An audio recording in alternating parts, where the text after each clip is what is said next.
Luckily, GM sells these frame sections. I just cut straight down on both sides.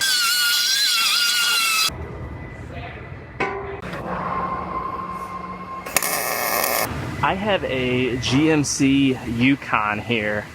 This one is actually going to be getting a new front frame section. It got hit down low in the bumper, bent up these brackets, which are not that big of a deal. But the problem is it somehow caught these pieces on the bottom and almost tore them off. You can see how it's torn out right here. This one's not as bad. This one's the worst. And as stout as these frames are, trying to get that to come back and straighten out, being high strength steel that they are, it just wouldn't happen. Luckily, GM sells these frame sections, and these are actually pretty straightforward and simple to do. It comes with a sleeve made in it. So once I measure this out and make my cut, I just cut straight down on both sides, get this piece off, and this new section will actually slide inside the existing frame, and I'll weld all the way around once I get it measured out and sitting right where it's supposed to. They even sell these with instructions, but it's pretty straightforward. So they have a bunch of different ways you could measure this out to find out where exactly to cut. I already measured this side and I made a couple marks, so I'm gonna lay out my tape line to cut on, and I'm gonna cut it, leave a little extra just so I can trim it back just to be safe so I don't cut too far.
So I have this frame piece just sitting up in place right now, and I'm going to use our measuring system, and first I'm going to go ahead and match this to the vehicle.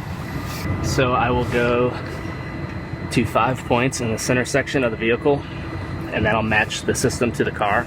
Then I'll be able to go to the front of the vehicle and measure that new frame section. Now I can come up to the front of the vehicle and I'll see exactly where this frame piece is sitting. I'm pretty confident I'm gonna have to trim the car back just a little bit because I think it's gonna be a little too far forward because I cut it a little long. But it's better to cut it long than too short.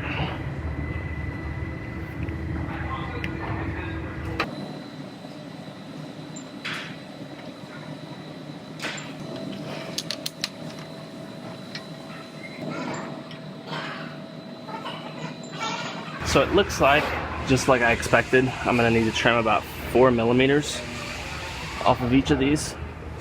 So I'm gonna lift this back off, and I'm gonna cover up our measuring ladder because I don't want to get any debris and mess up this track right here. And I'll go ahead and trim this back just a hair, about 4 millimeters.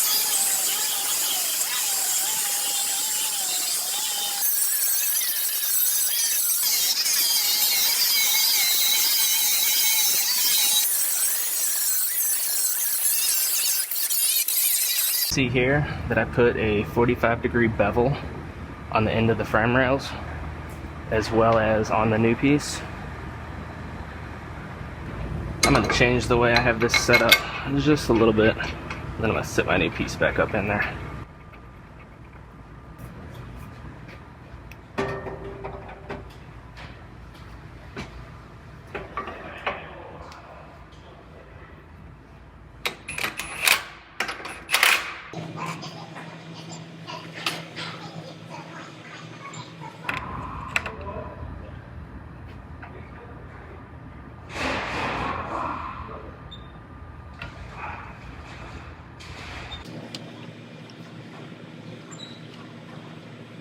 I have this one measuring out perfectly, so I'm going to go ahead and I'm going to put some tack welds around each side just to lock it in place.